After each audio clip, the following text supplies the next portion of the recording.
ஜெபம் செய்வோம். அன்பு இரக்கமுள்ள பரலோக தகப்பனே, மனமகிழ்ச்சியான இந்த புதிய மாதத்தின் காலை விலைக்காக நன்றியோடு ஸ்தோத்திரிக்கிறோம். கடந்த மாதம் முழுவதும் எங்களை கண்ணின் மணியைப் போல காத்தீர். இந்த புதிய மாதத்தில் எங்களை காணும்படி செய்திருக்கிறீர். நம்முடைய வாக்குத்தத்தத்தோடு கூட நாங்கள் பிரவேசிக்கத்தக்கதான கிருபையை எங்களுக்கு தந்திருக்கிற தயவுக்காக நன்றியோடு ஸ்தோத்திரிக்கிறோம். ஆண்டவரே, நாங்கள் நிற்பதும் நிர்மூலமாக நிற்பதும் கர்த்தருடைய கிருபையே. உடைய இரக்கங்களுக்கு முடியவில்லை. அவை காலை தோறும் புதிதாக இருக்கிறதுக்காக ஸ்தோத்திரம். நல்ல உடல் சுகத்தை கொடுத்திருக்கிறீர். ஆயுசு நாட்களை பூர்ணப்படுத்தியிருக்கிறீர். வேலை வாய்ப்பை உண்டு பண்ணியிருக்கிறீர். திருமண காரியத்தை நிறைவேற்றியிருக்கிறீர். அநேகருக்கு குழந்தை பாக்கியத்தை கொடுத்திருக்கிறீர். உயர்வை கொடுத்திருக்கிறீர். மாறுதலை கொடுத்திருக்கிறீர். எங்கள் ஜெபங்களுக்கெல்லாம் பதில் கொடுத்திருக்கிறீர். வருமானத்தை கொடுத்திருக்கிறீர். உமக்கு நன்றி செலுத்தி ஸ்தோத்திரிக்கிறோம்.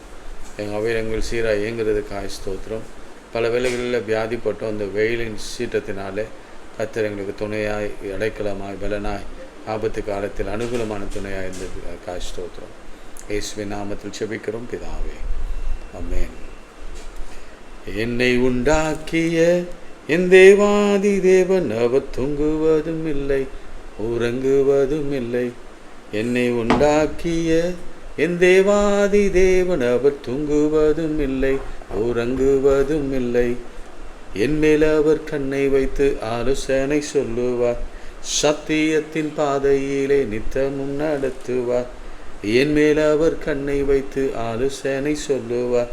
சத்தியத்தின் பாதையிலே நித்தமும் நடத்துவார். பரிசுத்த ஆவியால் உள்ளத்தை நிரப்புவார். பரிசுத்த ஆவியால் உள்ளத்தை நிரப்புவார். பரிசுத்தர் பரிசுத்தர் அவர் பெயரை. என்னை உண்டாக்கிய என் தேவாதி தேவன் அவர் தூங்குவதும் இல்லை, உறங்குவதும் இல்லை. பலவீன நாட்களிலே பேலன் தந்து தாங்குவார்.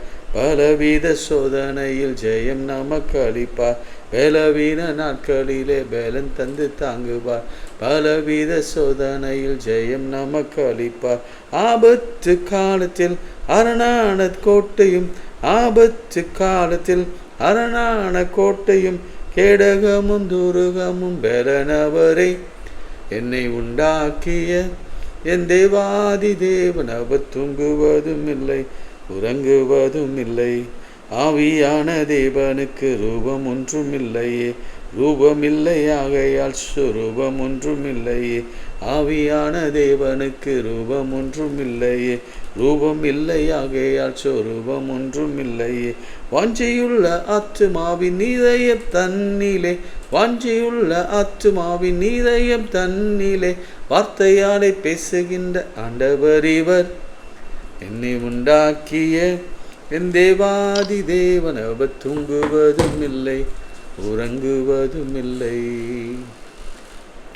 கைகளை உயர்த்தி, ஆண்டவரே, புதிய மாதத்தின் ஆசீர்வாதத்தை எங்களுக்கு தாரும். ப்ராமிஸ் தாங்க, வாக்குத்தத்தத்தை தாரும், பலத்தை தாங்க. இந்த மாதம் முழுவதும் ஓட, இந்த வெயிலின் சீற்றத்தோடு ஓட பல அற்புதங்களுக்காக நீர் வைத்திருக்கிறீர். விசேஷமாய் 4ஆம் தேதி வருகிற ரிசல்ட் என்னுடைய கருத்தில் கொடுக்குறோம். ஆண்டவரே, உமக்கு உண்மையும் உத்தமமாய் நடக்கிறவள நீ ராஜாக்களாக ஏற்படுத்துங்க.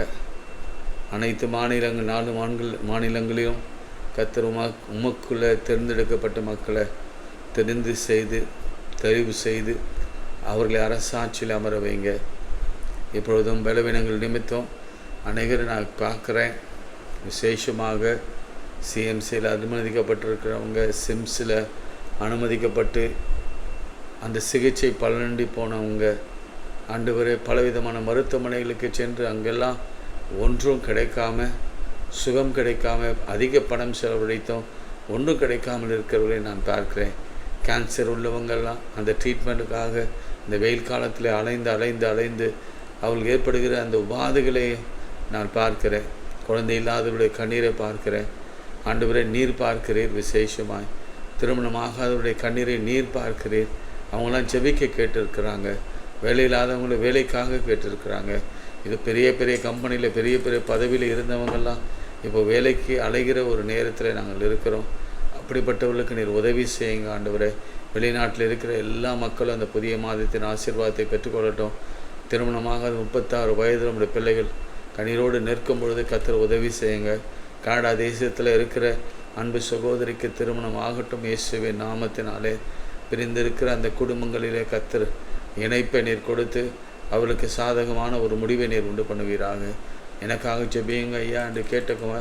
எல்லாருக்காக நான் ஜெபிக்கிறேன். பொருளாதார தேவைகள் சந்திக்கப்படட்டும். கணவன் விட்டு போனான், கணவன் வேறொரு தொடர்பு வைத்திருக்கிறான். ஐயா எனக்காக ஜெபியுங்க. இயேசுவின் நாமத்திலே அந்த குடும்பம் இயேசுவின் நாமத்திலே சமாதானத்தோடு நிற்கட்டும். இயேசுவின் நாமத்தினாலே அவர்கள் சீராய் வாழட்டும். இயேசுவின் நாமத்தினாலே பிள்ளை பெறாதவர்கள் பிள்ளை பெறட்டும்.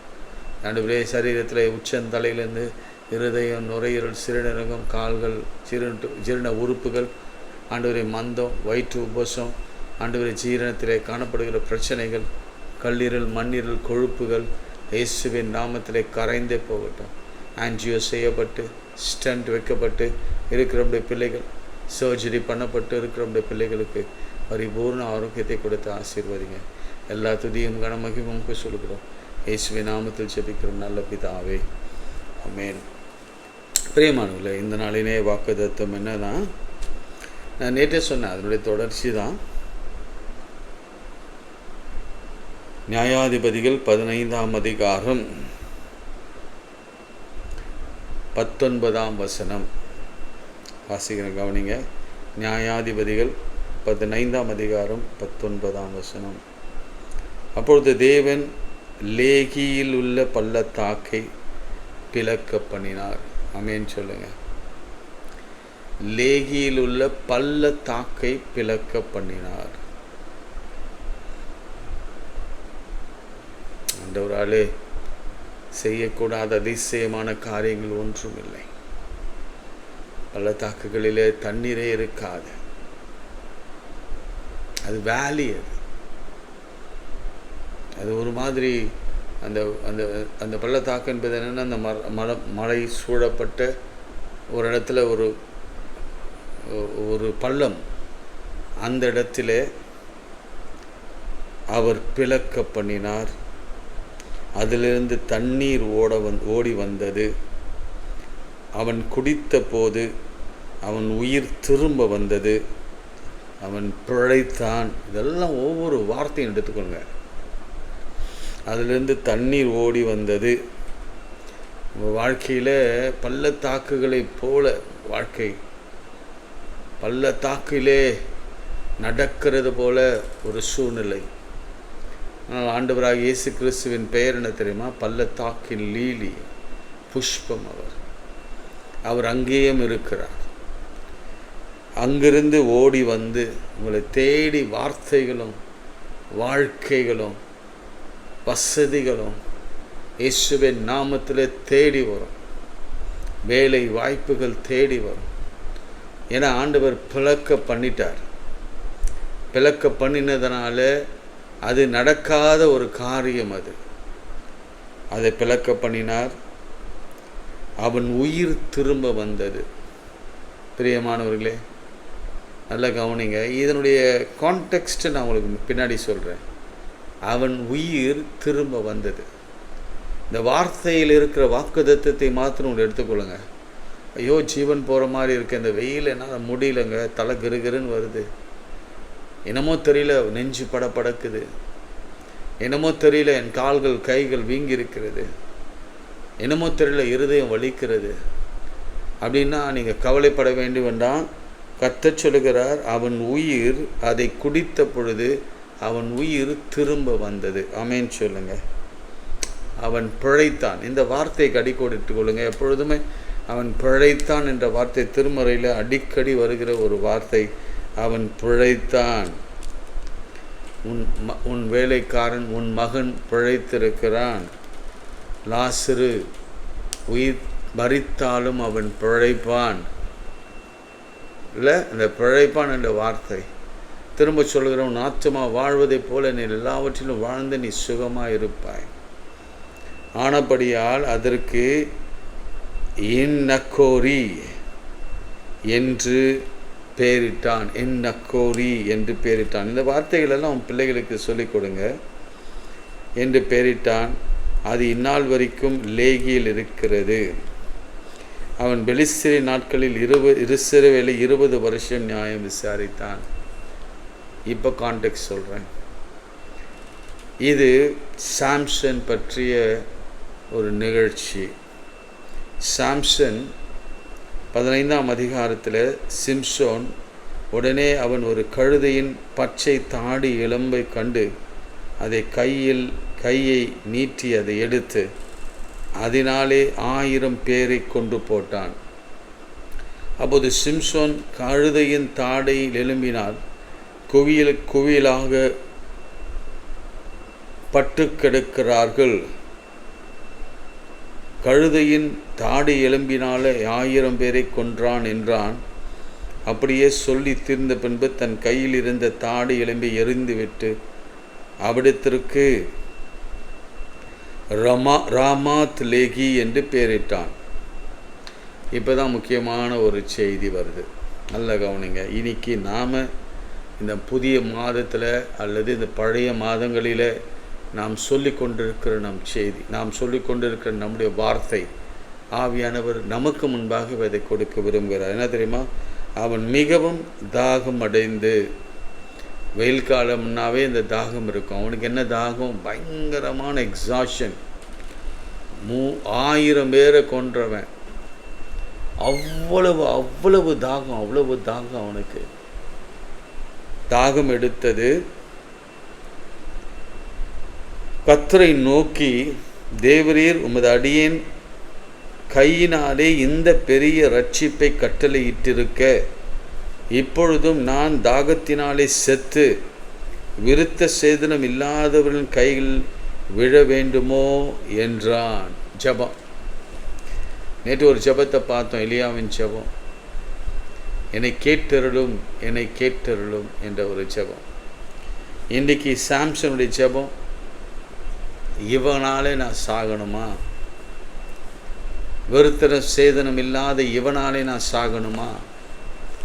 பிரியமானவர்களே, இன்றைக்கு நமக்கு இருக்கிற பெரிய பாடு என்ன தெரியுமா? சாத்தான், சத்ரு நம்மை எவனை விழுங்கலாமோ என்று வகை தேடி அநேக மனிதர்களை அனுப்பி வைத்திருக்கிறான்.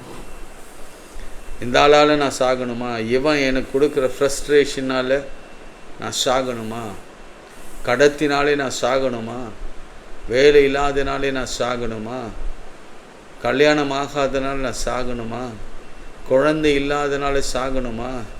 ஆண்டவரே, ஏன் என்ற கேள்வி. Why must I die? ஆண்டவருடைய வார்த்தை ரொம்ப நல்லா சொல்லுது. அவரை நோக்கி கூப்பிடும் பொழுது, எரேமியா 33:3 அது உங்களுக்கு தெரியும். ஏசாயா 65:24 வசனம், அப்பொழுது அவர்கள் என்னை நோக்கி கூப்பிடுறது முன்னே நான் மறு உத்தரவு கொடுப்பேன், அவர்கள் பேசும்போதே நான் கேட்பேன். 91ஆம் சங்கீதத்தில் அவன் என்னை நோக்கி கூப்பிடுவான், நான் அவனுக்கு மறு உத்தரவளி செய்து ஆபத்தில் நான் அவனோடு இருந்து அவனை தப்புவித்து அவனை கனப்படுத்தி நீடித்த நாட்கள் அவனை திருப்தியாக்கி அவன் ரட்சிப்பை காணும்படி செய்வேன். அதனால் நீங்கள் கலங்க வேண்டாம். இந்த வருஷத்தை பார்த்து, இந்த மாதத்தை பார்த்து நீங்கள் வருத்தப்படவே வேண்டாம். இந்த மாதம் உங்களுக்கான மாதம் இது. நீங்கள் சூழ்நிலை எப்படி இருக்குன்னா, I want to die, why must I die அப்படின்ற ஒரு கேள்வி. எதுக்கு நான் சாகணும்? எதுக்கு எந்த விருத்த சேதனம் இல்லாத எனக்கு ஒரு 1000 பேரை நீங்கள் அடிக்க ஒரு திட்டத்தை வைத்திருந்துங்க, அதை நான் நிறைவேற்றினேன். ஆனால் இப்பொழுது ஏன் நான் தாகத்திலே சாகணும்? செத்தா என்ன நடக்கும்? உங்கள் பேர் மாசுபடும், உங்கள் பேர் தூஷிக்கப்படும். இந்த நிலைமை என்ன தெரியுமா? கடைசி நிலைமை, வாழ்வா சாவா என்ற ஒரு நிலைமை. அந்த லாஸ்ட் மினிட்டில் ஒருவேளை தண்ணீரே கிடைக்கலனா அவன் நாவருண்டு அந்த இடத்துல சுருண்டு விழுந்து செத்துருப்பான். அவ்வளோ ஹீட். அது சண்டை போட்டது வர 1000 பேர் அடித்தானா ஒரு எக்ஸாஷன் இருக்கும். அவன் விழுந்து செத்துருப்பான். ஆனாலும் கர்த்தர் அவனுக்காக பள்ளத்தாக்கிலே தண்ணீரை கொண்டு வந்தார், பிளக்க பண்ணினார், தண்ணீரை கொண்டு வந்தார். அதை குடித்தான், தாகத்தை தீர்த்து கொண்டான். பிறகு அந்த இடத்துக்கு ஒரு பேரும் வைக்கிறான். பிரியமானவர்களே, நீங்கள் எக்ஸோடஸ் 17 வாசானா கூட ஜனங்க சொல்லுவாங்க, 17:7 நாங்கள் ஏன் சாகணும், எகிப்தில் இருந்தனே இப்போவே நாங்கள் சாகணும். இப்போ ஆண்டவர் அங்கே ஒரு பெரிய அற்புதத்தை செய்கிறார். யாத்திராகமும் 17ஆம் அதிகாரத்தில் இன்றைக்கி அப்படி தான் நம்முடைய நிலைமை, முறுமுறுக்கிற ஒரு நிலைமை. அவர்கள்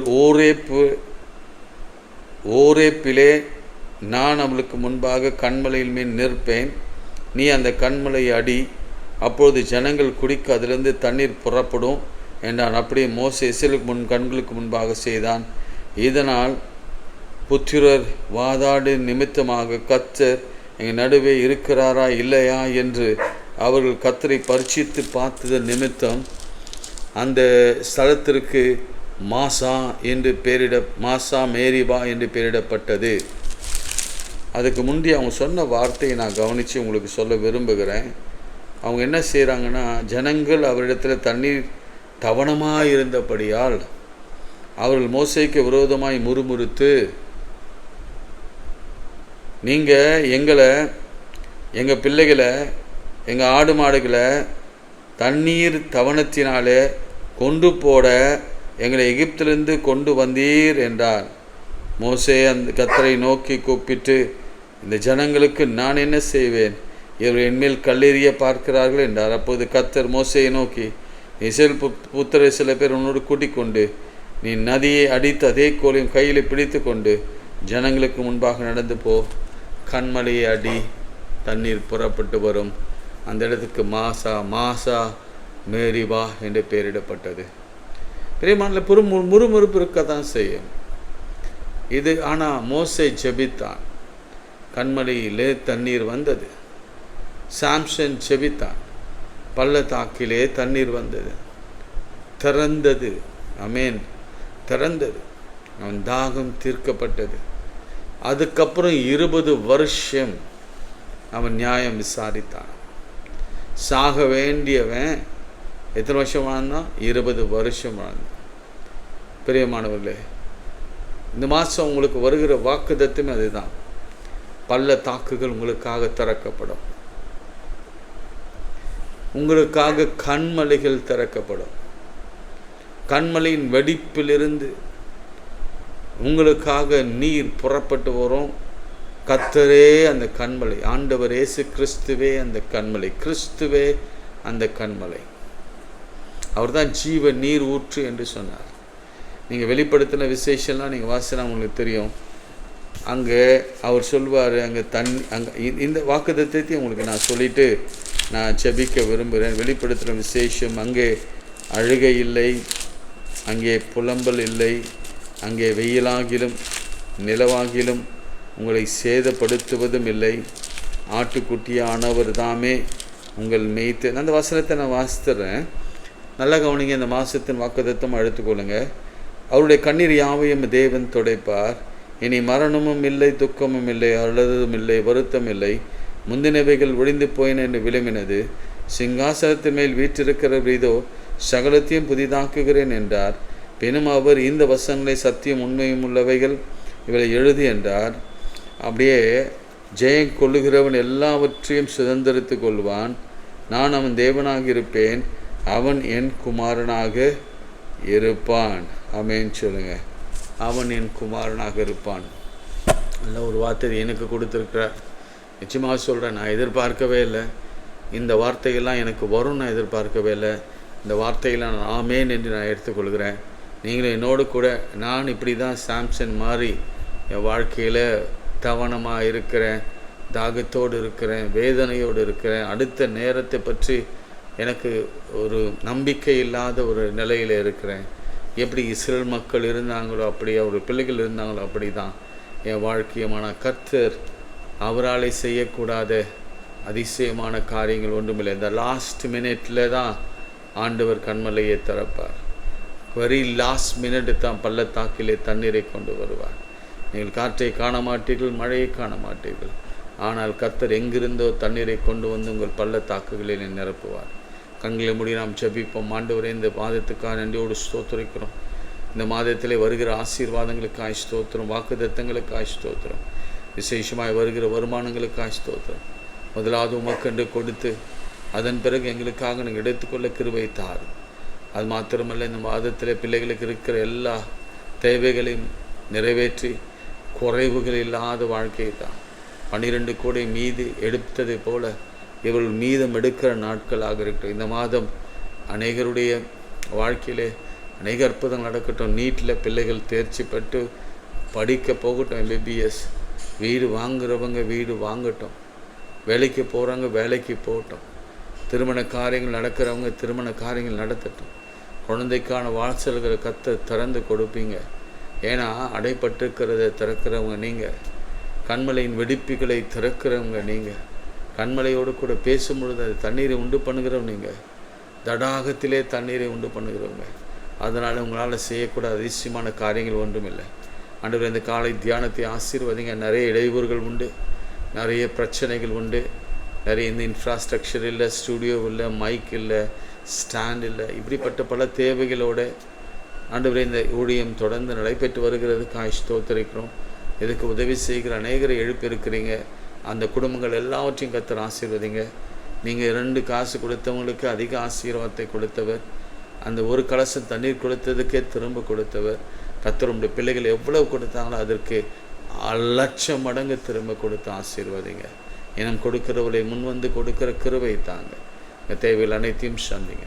இயேசுவின் நாமத்தில் செபிக்கிறோம் நல்ல பிதாவே, ஆமென். நமது ஆண்டவராக இயேசு கிறிஸ்துவின் கிருபை, பிதாவாகிய தேவனுடைய அன்பு, பரிசுத்த ஆவியின் ஐக்கியம் நம் அனைவரோடு வேண்டும் என்னும் சதாக்கள் நிலைத்திருப்பதாக. ஆமென். God bless you. புதிய மாதத்தின் வாக்குத்தத்தங்கள் அனைவருக்கும் நான் சொல்லுகிறேன். இந்த மாதம் உங்களுக்கு மிகுந்த ஆசீர்வாதமான மாதமாக அமையும். ஹாலிடே போக விரும்புகிறவங்க ஹாலிடே போங்க. இந்த வெயில்னால் எந்த பாதிப்பு வராதபடிக்கு கொஞ்சம் பத்திரமாக இருக்க முயற்சி பண்ணுங்கள். கொஞ்சம் வெளியே போங்க.